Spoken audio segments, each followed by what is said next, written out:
ക്രിസ്തുവിൽ പ്രിയ ദൈവവേദനെ, ഈ പ്രഭാതം വളരെ വേദനയോടും ദുഃഖത്തോടും കണ്ണുനീരോടും കൂടെയാണോ ആയിരിക്കുന്നത്? താങ്കളുടെ സകല വിഷയങ്ങൾക്കും പരിഹാരം നൽകി തരുവാൻ എൻ്റെ കർത്താവ് ശക്തനാണ്. കർത്താവിൽ ആശ്രയിക്കാം, കർത്താവിൽ വിശ്വസിക്കാം. വേദപുസ്തകത്തിൽ ഗലീല എന്ന ദേശത്തിൻ്റെ സമീപ പട്ടണമായിരുന്ന നസ്രത്തിൽ നിന്ന് ഏകദേശം 10 കിലോമീറ്റർ തെക്ക് ഭാഗത്തായി സ്ഥിതി ചെയ്യുന്ന മറ്റൊരു പട്ടണമായിരുന്നു നയിൻ എന്ന പട്ടണം. ഒരിക്കൽ കർത്താവും തൻ്റെ ശിഷ്യന്മാരും പുരുഷാരവുമായി കടന്നു പോകുന്ന സമയം പട്ടണവാതിൽക്കൽ എത്തപ്പെട്ടപ്പോൾ വിധവയായ ഒരമ്മ തൻ്റെ ഏക മകൻ, താൻ വളരെ പ്രതീക്ഷകളോടും സ്വപ്നങ്ങളോടും സ്നേഹിച്ചോമനിച്ച് ലാളിച്ച് വളർത്തിയ തൻ്റെ പ്രിയ മകൻ തനിക്ക് നഷ്ടപ്പെട്ടു.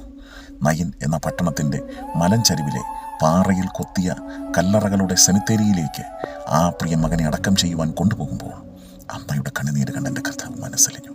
അമ്മയുടെ അരികിലേക്ക് പോയി എൻ്റെ കർത്താവ് സ്നേഹത്തോടെ ഇൻപമായി തന്നോട് അരുളി ചെയ്യുന്നു, കരയേണ്ട. എൻ്റെ കർത്താവ് ആ ശവമഞ്ചത്തിൽ തൊട്ടപ്പോൾ എല്ലാവരും നിന്നു.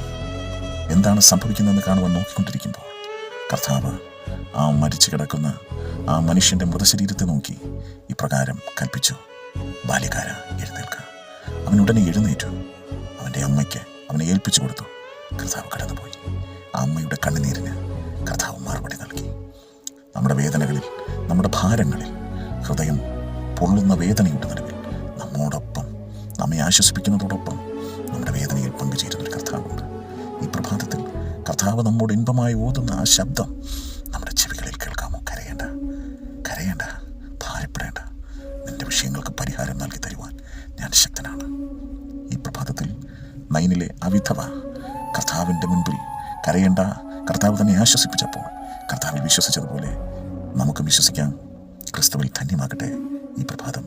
God bless you all.